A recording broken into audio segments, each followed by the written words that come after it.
করে এই 3টি মামলায় আজকে আদেশ দিয়েছেন আগামী 16/6/2026 সালে পরবর্তী নোটিশ ফেরত আসবে, স্পেশাল মেসেঞ্জারের মাধ্যমে ফেরত নোটিশ যাবে। একই সাথে একটা ব্যতিক্রম আদেশ দিয়েছেন, ওই কেন্দ্রগুলো সিসিটিভি ফুটেজকেও সংরক্ষণ করার আদেশ দিয়েছেন এবং ব্যালট বাক্স, অন্যান্য ম্যাটেরিয়াল প্লাস সিসিটিভি ক্যামেরার ফুটেজ। আমরা আশা করব যে এই সিসিটিভি ক্যামেরার ফুটেজ আদালতে উপস্থাপিত হলে প্রকৃত রহস্যটি এখানেই দেখা যাবে যে কি করে এজেন্টদের স্বাক্ষর ছাড়া রেজাল্ট গণনা করা হলো এবং রেজাল্ট পাবলিশ করা হলো যেখানে কোনো এজেন্টদের স্বাক্ষর নাই। আমরা প্রত্যাশা করি এই সমস্ত জায়গায় ভবিষ্যতে পরিপূর্ণভাবে ভোট পুনঃগণনা হলে এই আসনগুলোতে এই 3 জন ব্যক্তি তাদের জয় নিশ্চিত করতে পারবে।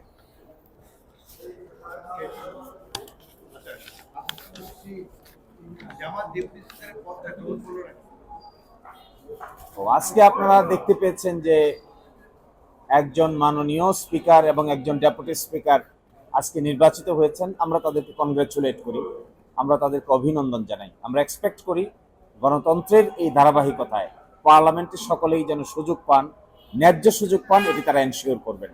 আর আমরা ডেপুটি স্পিকার কেন নেই নাই এটার কারণ গতকালকেই ব্যাখ্যা করা হয়েছে। আমরা বলেছি বর্তমান সংবিধানের আলোকে অনুচ্ছেদ 74 অনুযায়ী একজন স্পিকার একজন ডেপুটি স্পিকার থাকবেন এবং এই ক্ষেত্রে ডেপুটি স্পিকার বিরোধী দল থেকে হওয়ার কোনো বাধ্যবাধকতা নাই।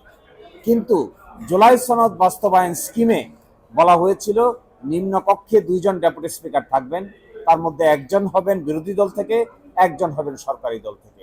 যেহেতু এই সংস্কার প্রস্তাব এখনো বাস্তবায়ন হয় নাই এবং জুলাই সনদ বাস্তবায়ন করার জন্য উপযুক্ত পদক্ষেপ এখনো নেওয়া হয় নাই, সেই জন্য জুলাই সনদ যতক্ষণ পর্যন্ত তার কার্যকারিতা ফিরে না পাবে, জুলাই সনদ বাস্তবায়ন আদেশ যখন গৃহীত না হবে, সেখানে আমরা শুধুমাত্র দয়া এবং অনুকম্পার অংশ হিসেবে ডেপুটি স্পিকারে আমরা অংশগ্রহণ করতে পারি না।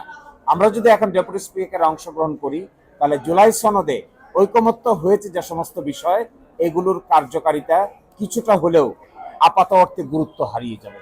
এই জন্য আমরা ভেবেছি যে অবশ্যই জুলাই সনদ বাস্তবায়িত হবে, এর যে সংস্কার স্কিম আছে প্রতিটা বাস্তবায়িত হবে, তার অংশ হিসেবে ডেপুটি স্পিকার হবে, ওই ডেপুটি স্পিকারে আমরা অংশগ্রহণ করব, বর্তমান পদ্ধতিতে নয়।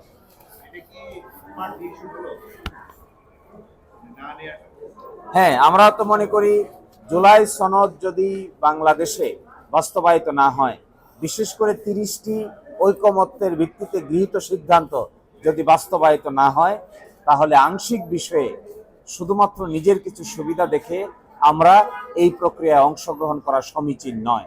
তাতে রাজনৈতিকভাবে এবং আইনগতভাবে এটি সঠিক পদক্ষেপ হবে না বলে আমরা মনে করি।